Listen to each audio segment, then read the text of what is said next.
there was a season of, I'm not kidding, like 3 straight years where I was posting 2 to 3 videos a week, killing myself. I would film at night when my newborns were sleeping with light boxes. Like I was a savage trying to crack the code on not just virality, because I'd already gone viral, but like consistent virality. Because since I relied on AdSense so much and sponsorships, I had to get views every single video. And so it consumed my every being. I was a mess. So I would do things like morning routines, day in the life vlogs. That was the niche that I was in at the time, more personal motherhood based content. My main channel plateaued for 3 to 4 years. Once I stopped making these 7 mistakes, my business exploded, my channels exploded, and my husband and I are able to earn over 7 figures being YouTube creators from a combination of selling our own products, sponsorships, AdSense, you name it. And that is because we no longer make these mistakes and we are laser focused on what not to do. So the first deadly mistake that puts people right on the fast track to burnout is they don't understand the business model that they sign up for. So most people unknowingly start YouTube as a business. They're actually starting a business. And so when people come to me, not on the street, but like people in my own life that are like, I always wanted to start a YouTube channel. What do you think I could start it on, Hayley? And I'm like, well, you're not starting a YouTube channel, you're starting a business. You say something like, I've always wanted to start a YouTube channel. It sounds very innocent, right? It sounds like there's nothing to it. It's just a side hobby. There's no pressure. If you were to say the same thing to me, but a little different, hey, I've always wanted to start a business. Oh my gosh, so much pressure. You start to have sweaty palms. You get like red in the face because starting a business involves money, sacrifice, time, and YouTube's just not seen as that, which it absolutely should be. People will literally think to themselves, and I did the same thing, I'll just post on YouTube, grow an audience, and the money will come to me. I'll do sponsors sometimes. I'll get AdSense checks magically sent to me in the mail, and they're gonna be so big, and I'll be able to quit my job, retire my spouse. But by default, they are signing up for a AdSense and sponsorship business model. It's almost like signing up to create a media company based off of your personal self. This model, it requires massive scale. And when it doesn't happen fast enough, they think, well, this isn't worth my time. I did all of this and more for the first probably 6 years on my main channel. And eventually I stopped chasing views and I started building my own products that I can control, starting with an ebook, which we covered in another video. And I started building an actual funnel. With every video, there is a potential to make at minimum, I would say for us, at least $6,000 per YouTube video posted on this channel right here. Because I control the monetization, not YouTube. I take home 90% of the profits to my own products because they're digital and they don't cost a lot. Unlike if I was to do a Home Chef sponsorship, which I have, and I do love Home Chef for years, they take home that ginormous profit, right? And I take home pennies compared to what they make because they take on all the risks. For those of you guys who can't break 100 views or who just cannot grow for the life of you, it's not that you're all burning out, it's that you didn't choose a niche that matched your life or your values. So years ago, when I first started growing my main channel, which now has over 180,000 subscribers, I thought everything's lining up, right? I'm on the path to financial freedom. I just have to share what I'm going through. But here's the problem, okay? It took me forever to film and edit these videos. A lot of the videos in the niches that you guys are choosing, you don't realize what you're signing up for because what is accepted and what is almost preferred in your niche is something that is not sustainable for your lifestyle and for your values.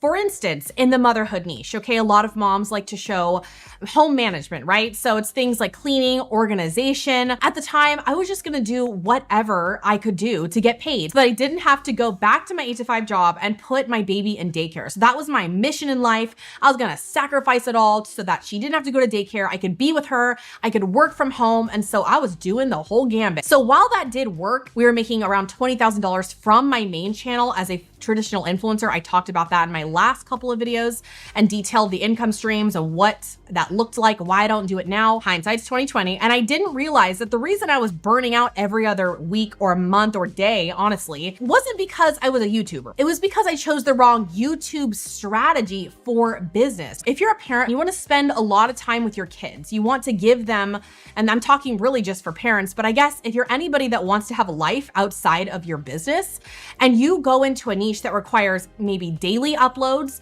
or videos that take 8 to 10 hours to shoot, 8 hours to edit and you're doing all of this by yourself and you think that this is the path towards freedom or quitting your day job, it is a brutal reality that you will have to face, that it's going to be hard to be consistent. So why am I on this channel now? Why am I talking about YouTube tips? I talk openly about my real passion. What I do every single day is homeschooling, all right? I want to learn more about home education. I want to share about that. And while I do as much as I can on Instagram and on my other channel, this is my main focus because I'm able to bang out literally 3 videos in a 3-hour time block 1 time a week and earn this wild amount of money from this YouTube channel because of the niche that I chose to go into. And so it just depends on your priorities. You know, if your priority is to get more of your time back and make more money, you might have to, I'm going to be so honest right now and very opposite to everybody on the internet. Dare I say, sacrifice your passion. I know, chase money. It's so evil. Just kidding. It's not, okay? It's doing what's best for your family. So I want you guys to know that nothing is perfect, all right? You can pursue your passion all day, but if it takes away time with your children or doesn't allow you to pursue the ultimate things that you care about the most in life, you're going to start to resent YouTube as a whole, which is your choice, okay? It's not actually YouTube. It is the niche that you chose to go into. The third reason that is gonna kill the growth and the potential of your channel and even how much money you can make is copying large creators. So I did a video, I'll link it up here down below, about how to blow up your YouTube channel. A lot of people will be inspired, right? They'll watch like Ali Abdaal, okay? He does like productivity, personal development stuff, and they'll say, I love Ali Abdaal, so I'm gonna make videos just like him. And so they rip off his titles or they will do things similar to him and they won't get views because they don't realize Ali Abdaal can talk about his foot and get views. I mean, he doesn't have to do the method that we discussed in another video because I think he has like 5 million subscribers. You have to model success and find the gaps where on YouTube in your market, there is a low supply for videos on the keywords that you should be ranking for and a high demand. Meanwhile, fast forward to today, the content that actually grows my business, it doesn't even have to go massively viral. Simple talking head videos. I work once a week. I bang out 3 videos within a 3-hour time chunk. My husband takes our kids to the park and I can out earn almost anyone in my niche because I answer real questions my ideal target client is asking for. The fourth problem that people run into is they confuse creating content with building an actual business. Most channels die because they have unmet expectations or really unrealistic expectations. They think that they have to hit publish and their job is done. But where does the viewer go after they watch? They go to a sponsorship? Do they go to an affiliate link? Where is the offer? Where is the funnel? How can they convert to their own products? So early on in my career, I had a handful of videos doing pretty well, okay? And I mean like millions of views, but we had no real backend. So there was no opt-in, no product, no email list. We were getting attention, but had nowhere to send it. When I hit publish, I look at sales. I look at how many people saw my opt-in page, how many people booked a call, or how many people went through the evergreen webinar, and how many people converted. Am I doing well? What am I saying in my videos that I can improve to increase the conversion rate? It's all of the actual business metrics that allow us to make so much more money with way less views. The fifth problem is people actually don't know, on that vein, what they're even selling. If I would ask most beginner creators, what are you selling? They would say, well, I'm not selling anything, I'm just creating content. But inevitably, you are always selling. That was me at the beginning, okay, no shade, because I thought that if I just grew a channel, monetization would just flow. But once I realized that I had to hustle for every single penny from the sponsorships, from the AdSense, I was way more careful with where I spent my time. So AdSense, that income stream quickly went to the bottom of my list. What can I do that will earn me the most amount of money with the least amount of my time selling my own products? I know I'll die on this hill, but I just want people to know that they are selling something and people are buying with their attention and they are selling affiliates, their own products, sponsorships. It's important to know which avenue you're going after. So the sixth reason people quit, burn out, or just never get off the YouTube purgatory, aka plateau slump, and they never blow up is because they treat YouTube like a lottery and not like a lever. So there's this thing that I teach our students in our coaching program, and it's called the lead faucet. Okay, so basically I made it up, yes, but it's basically like turning on and off a faucet. So when I post YouTube videos, I turn on my faucet, but see how it's my hand turning on the faucet. It's not other people. It's not the YouTube algorithm. I have control, which is why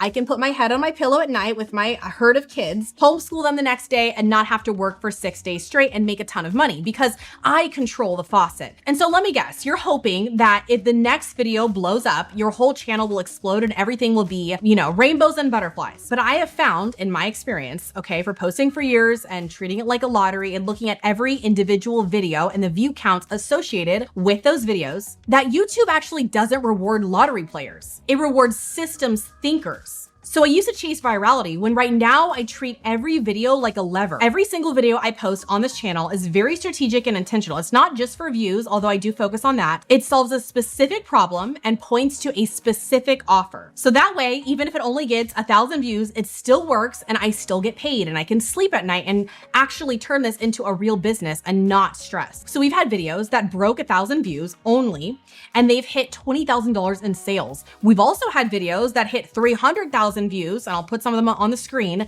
For whatever reason, we kind of can deduce why, they can barely hit $5,000 worth of sales. So it's like we see all of our YouTube videos in combination with each other, and we analyze which ones have the highest conversion rate, which ones grow our channel, and they're more like levers versus looking at it like a slot machine. If I strike gold one time, everything will be great. So this last one is absolutely huge and changed the game for me as far as going from like $200,000 a year to 7 figures in just under 18 months on YouTube. So that is pretty much it for today's video. If you guys want a 2-hour training on basically how my husband and I are able to run our business on 1 day a week, homeschooling our 4, almost 5 kids, go ahead and click the description down below, the link there, and you can watch that at your leisure. And yeah, I will see you guys in my next one. Bye guys.